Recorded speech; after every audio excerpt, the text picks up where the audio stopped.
It's been a great year of boxing so far, and we're only in June. Next month we have Spence versus Bud. Whoever wins that is going to be pound for pound #1. But today we're going to talk about the 135 and 140 pound divisions. I'm going to give you my top 5. I'm ready to go. Kush got me low.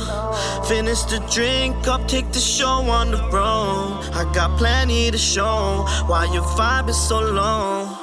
Whisper in your ear, let my tongue touch your soul.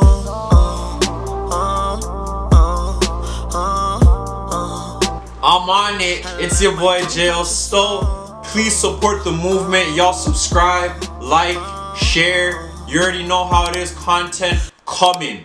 Free Tank though, the best fighter in 135, and he's fought at 140 before. Tank Davis, he breached his housey, and now he has to spend the rest of it in the bin.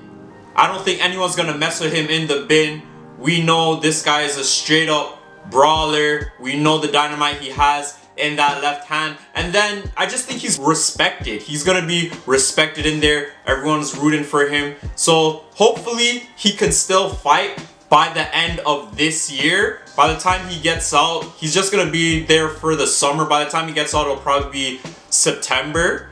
Who knows, like 2-3 month training camp. He could fight in December. I remember he fought in December back a couple years ago against Isaac Cruz. That might have been last year actually, in Staples Center, and he beat Cruz with one hand, and that was his dominant hand. His left hand got injured, so the final few rounds, the championship rounds, he just outboxed Cruz with his right hand. So Gervonta Davis, he's the best. He's #1, but obviously I know I already spoiled the show. Oh, come on, I'm gonna man. give you #5 and then go to #1.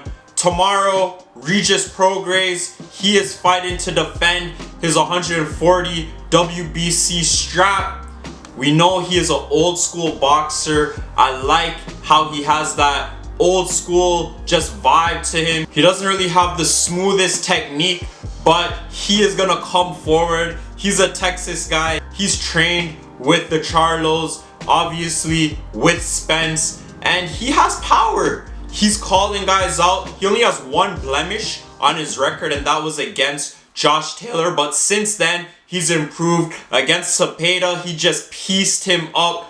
Straight came forward, just using that left hand. He is a good fighter, and there has been talks of him fighting who I have at #4, and that is Devin the Dream Haney, the undisputed lightweight champion. Yes, I know I may have him a bit low, but once I name you the other 3, you're gonna be like, ah, that boy Jayo is making sense. He knows what he's talking about.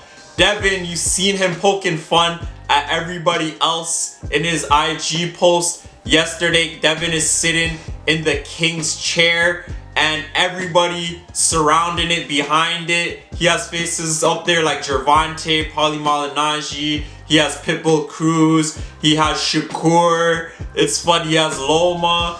And he's allowed to do that. He has all the belts. We see this guy on IG, fashion crazy. This guy has the VVS's. He has the Richard Milles. He has the Cubans. He has the APs.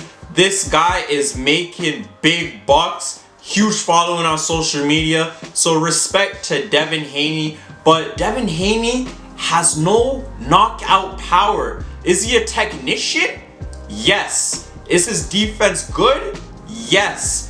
But he needs to get some power so he could bang with these guys like Tio, like Tank. If not, I don't see him going up to 140 and being as successful as he was at 135. Even at 135, he didn't have huge fights. Yes, he fought Kambosos twice, but Kambosos is no world's beater. Yes, Kambosos beat Tio, but that was a bad night for Tio. We all know who Tio really is.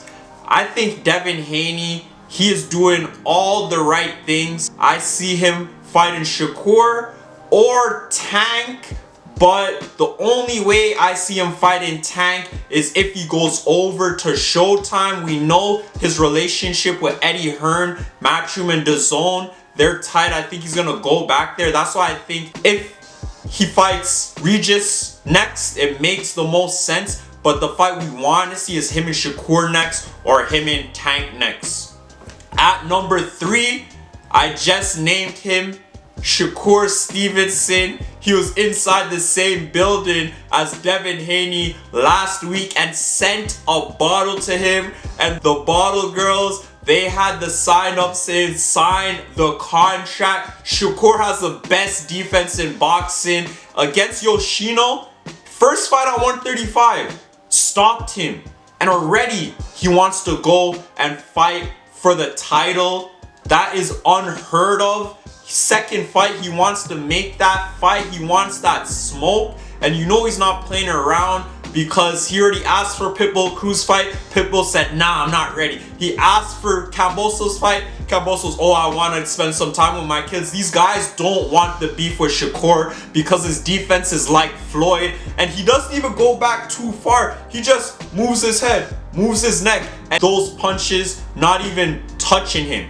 He dodges every single one. And his weight, his power is moving up. He wasn't even knocking guys out at 130. He was mostly just moving around, sticking the jab. And now he's come up to 135 and he's knocking guys out because he knows that against these heavy hitters, you have to do a little bit more. And at the end of the day, if you're going to beat someone, you're going to beat someone. But now he's doing it in spectacular fashion. We've seen he just hit a milli on the gram. I love Shakur as a fighter. This guy can box. This guy's showing he has good distance. This guy could come in the pocket and piece you up. So Shakur is at 3 for me. The most defensively sound fighter in boxing. At number 2, I got a guy who just retired, but we all know that's cap. He's gonna come back. Teofimo Lopez. Teofimo, what he did to Josh Taylor. Damn. I feel bad because I lost my guy some bread on this fight. I thought Taylor had it just because we didn't know what Teofimo was going through mentally. Obviously, the divorce with his wife. Obviously, in his last fight against Sandor Martin, this guy said, do I still have it? That was a meme going all around the internet. And we know him and his pops, they always butt heads. But Teo just dismantled Josh Taylor. I think Josh Taylor only won like the first 2 rounds. After that, Teo was just taking advantage of the older guy. And in the face-off, Teo wasn't really saying anything, wasn't barking back. Taylor was doing all the beaking. So it seemed like Taylor was going to get in his head. But Teo, he is so fast. He has so much power. All the combinations were too much for Josh Taylor. Teo was hitting Josh Taylor so much, snot was coming out of his nose. It was looking so disgusting. Josh Taylor's eyes were scared every single time he went into the corner. Teo, there was times where he was just walking back, had his arms in the air, just mocking Josh Taylor. And this is his second time beating the guy that had all the belts. Did it against Lomachenko. Did it now against Josh Taylor. Did it at 135, did it at 140. So his resume is flawless and we know he has knockout power. We've seen what he's done to Kampa. We've seen what he's done to Comey. So much guys that he's knocked out. Actually, back to that fight with him and Josh Taylor. Him and MSG, they don't have the closest connection.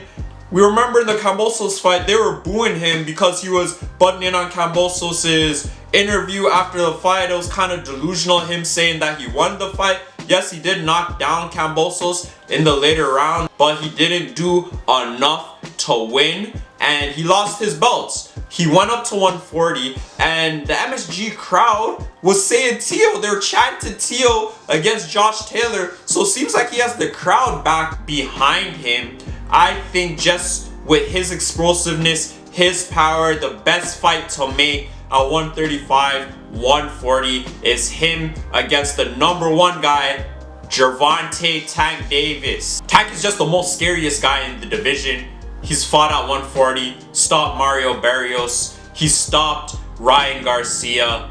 It's time for him to take that next step and fight Teofimo Lopez. I guarantee once Tank comes out of the bin, Tank needs to call these guys out. He doesn't really call these guys out, but he doesn't need to. because he's knocking everybody out. So he lets the fist do the talking. He doesn't have to do what all these other guys do, Shakur, Dev, and I think him and Tio, it just makes too much sense. Tio's talking smack. He's kicking a guy while he's down. Tank's in the bin. Tank can't respond. He's calling him the B word, the P word. When Tank comes out, Tio, you gotta watch out, because Tank will come straight for you. He will take you out of retirement. Yes, you will get your biggest payday because we know you're tired because, oh, I'm only making 1 mil. Tank will get you paid. He'll have your pockets fat. You'll stay back in boxing for another 10 years. But when Tank has it together, we see how good he is. Remember what he did to Leo Santa Cruz, that nasty uppercut. And has anyone seen Santa Cruz since? I feel like if I seen him walking down the street or just seen him in general, I wouldn't believe that's him. Oh, come on, I'll be like, man. yo, what kind of UFO thing? Because that guy, it's almost like he took him off the earth with that one punch. We've seen what Tank has done with boxing. He has brought it to a next level. Sold out Atlanta, sold out LA, sold out Vegas, sold out DC, and he's walking out with star boys, Glizzy, 21, Uzi, so much guys, Lil Baby. Can't wait for Tank to get out. Free Tank, because boxing is not complete without him. It's your boy Jayo Sto. We got more coming.